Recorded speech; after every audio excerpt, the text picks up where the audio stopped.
Салам достор, менин аты жөнүм Ыдырыс Исаков. Мен бул жолу ушул Ош шаарында жүрөм. Оштогу бул кайсыл көчө экен? Моторная көчөсү болуш керек. Мына Моторная көчө беле? Моторная көчө да ушул, Анан ушул жерде жанагы мен артында турган мына үй, жанагы баарыбыз сөз кылып жаткан Жалил Атамбаевдин мурдагы үйү. Ушул үйдү өрттөнүп кетти деп Жалил Атамбаев 4 квартира алган деген сөз жүрөт. Азыр ушул үйдү сиздерге көрсөтүп берейин. Биз менен болуңуздар. Мынеке ошол үй, биз кирип кеттибиз. Монтип шыптары жыгач менен оймолонуп жасалган. Ошондо айтышкан мага, бул үй өтө кымбат үй болчу, өтө кооз үй болчу. Анан ошонун жерин берип, анан кийин 4 квартира бул бөлдүрүп алган деп. Азыр мен анын бул үй толук эмес окшойт. Балким мына жакта үй бар беле, жок беле.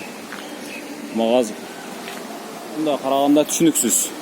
Бирок эми мына кире бериши үйдүн ушул экен. Азыр эми бомушкана болуп жатат. Бул жагы монтип култуланып турат.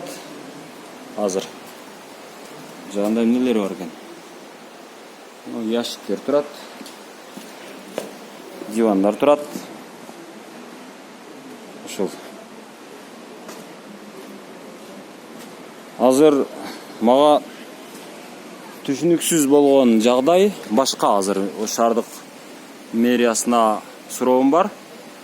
Мына ошондо Ош жанагы окуясынан кийин үй күйүп кетти дегендердин ичинен 40 үй, мага жеткен маалымат боюнча 40 ушундай объект мамлекеттин карамагына өткөрүлүп, анан ошол үй күйгөн адамдар жанагы мамлекеттик дирекция курган үйдөн үй алышкандагы, анан бул үйлөрүн мамлекетке мындай алганда өткөрүп беришкен, жерлери менен кошуп. Бирок ошол жерлердин тагдыры азыр эмне болду? Мисалы ушул эле мына Жалил Атамбаевдин үйүнүн тагдыры эмне болот? Мындан кийин бул жерлерди мамлекет кантип иштетет, эмне кылат, кантип пайдаланат деген суроо. Же болбосо бул дагы баягы 2-3 жетекчи алмашып кеткенден кийин төкөрдүңбү жок, бекөрдүңбү жок болуп ың-жыңы билинбей жок болуп кетеби ал үйлөрдүн тагдыры? Кандай болот? Ошого окшогон суроо. Мына жагында бош жерлер бар экен. Бул жерлер мынтип стоянка кылып пайдаланып атышат окшойт. Бул үйлөрдүн азыр алды тарабына өтсөңүз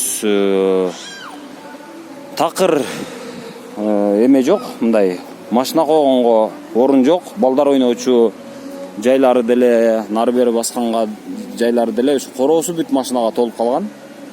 Кадимгидей ушу күкүрттөй болуп тизилип турат машиналар. Мындай алганда бут койорго жер жок десе болот.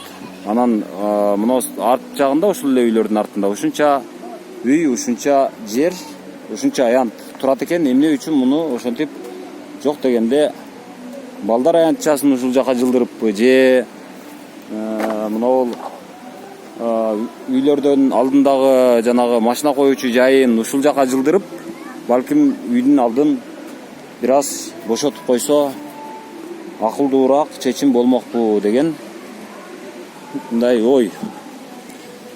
Мына биз азыр ушул үйлөрдүн короосуна кирип көрөлү. Кирсеңиз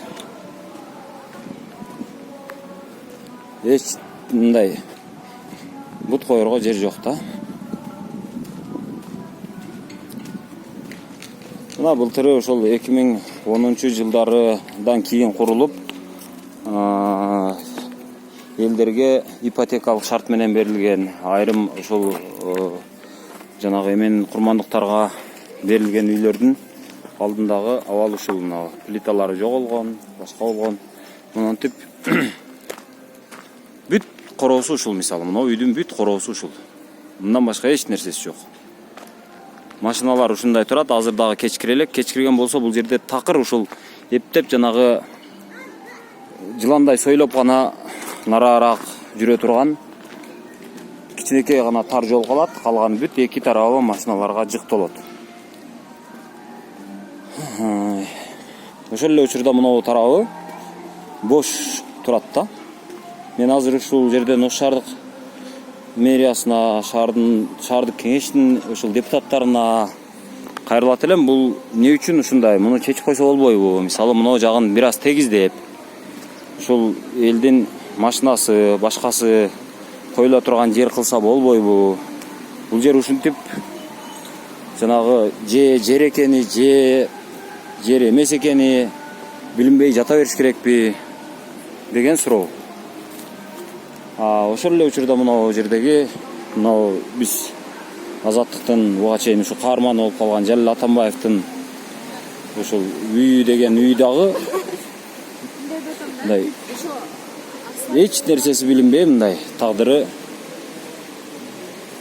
мындай чечилбеген бойдон ушу салаңдап тургандай. Мына алды таштандыга толгон, көлөкөлөтүп мынантип айрымдары машина коюп коюптур.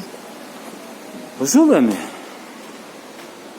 бул жагында башка үй бар беле жок беле, жана өрттөнгөн дейт. Өрттөнгөн бөлүгүн биз азыр көрбөй атабыз эмнегедир. Балким өрттөнгөн бөлүгүн аркы жакта бузулуп жок болгондур. Бирок өрттөнбөгөн ушул үйдүн кире бериш тарабы ушул. Мына тыштары ушул жанагы кымбат ушул жыгачтар менен оймолонуп жасалган үй экен эле.